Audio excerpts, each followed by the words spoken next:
Hi, Andrew from SACS, and welcome to video number 11 in our 12 video sequence on neurodivergence at work. If you look at the world of neurodivergence, one of the things that you're going to come across at some stage in your travels is reasonable accommodations. And reasonable accommodations are mechanisms that you can put in place to ensure that a person who has neurodivergence will succeed. Here are some examples with a bunch of references from a bunch of sources. So things like workplace adjustments and sensory sensitivity accommodations. So let's say that somebody has a form of neurodivergence which is sensorily challenging. That can be things like quiet or low stimulation areas, noise cancelling headphones, natural lighting rather than extremely strong lighting, flexible seating arrangements, reducing smells, and permission to wear sunglasses or hats indoors. It can also be communication supports. So one of the things that can be really helpful is to ensure that communication is non-ambiguous. Neurotypical people rely on a whole bunch of non-verbal cues, both tone of voice and maybe physical expressions of some sort, to convey meaning. But what if that's not clear to somebody who's neurodivergent? One of the things that can be really helpful is to ensure that whatever is really important is in at least two forms. So that could be things like visual schedules or task boards. It could be pre-meeting agendas and post-meeting notes.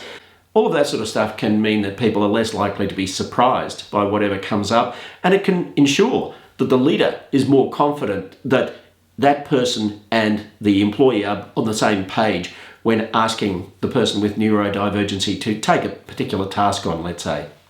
Other reasonable accommodations, job design and flexibility.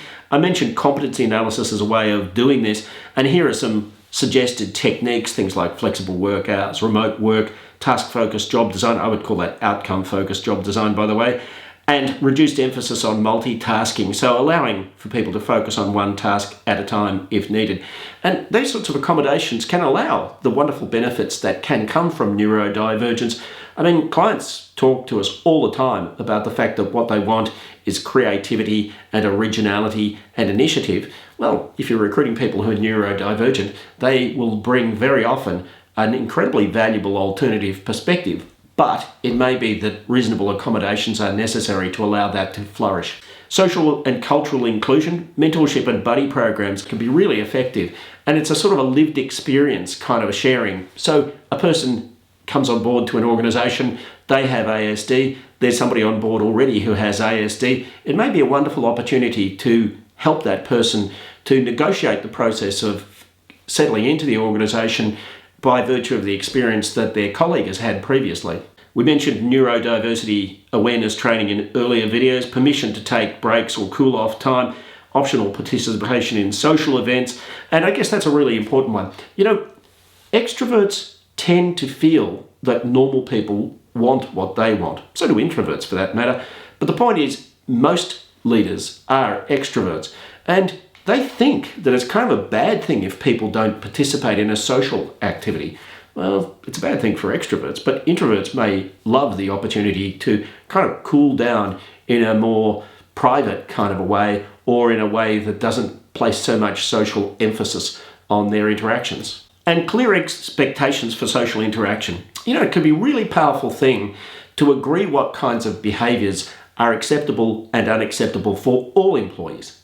Now, if a person is neurodivergent, they may well be trying their hardest to understand what the expectations are in an organisation. By the way, this is not just neurodivergent employees, is it?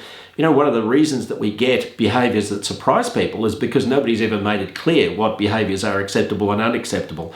So, providing people with an opportunity to participate in a process where they build a group behaviour protocol, which can be an activity that takes an hour or something like that, for a group of employees. You get everybody together, you identify what type of team we want to be, and then you identify behaviours that we want to see more of and behaviours that we don't want to see, and get people to vote for those. So draw it out of the group in the form of facilitative leadership. That can be a really powerful way of clarifying for people what behaviours are acceptable and unacceptable. Now, if somebody is neurodivergent, that can be a very useful roadmap to social acceptability for not just them, for anyone. Recruitment and career development, so providing interview questions in advance, so we mentioned that in the last video. Alternative interview formats and psych testing, I would say, can be a really powerful thing, but ongoing support. And the last video in this sequence will talk about monitoring well-being for employees generally, but perhaps specifically for people who have neurodivergencies, because if you decide that we want to be more diverse in the people that we recruit, well, we better monitor whether that's working for them as well as for their colleagues. Otherwise, something that could have started out as being a really, really worthwhile objective, if it's not being supported in an effective way, it's a good idea to find out where it's perhaps not working, and that can give you the opportunity to fine-tune the way you're managing the situation to ensure that it does succeed.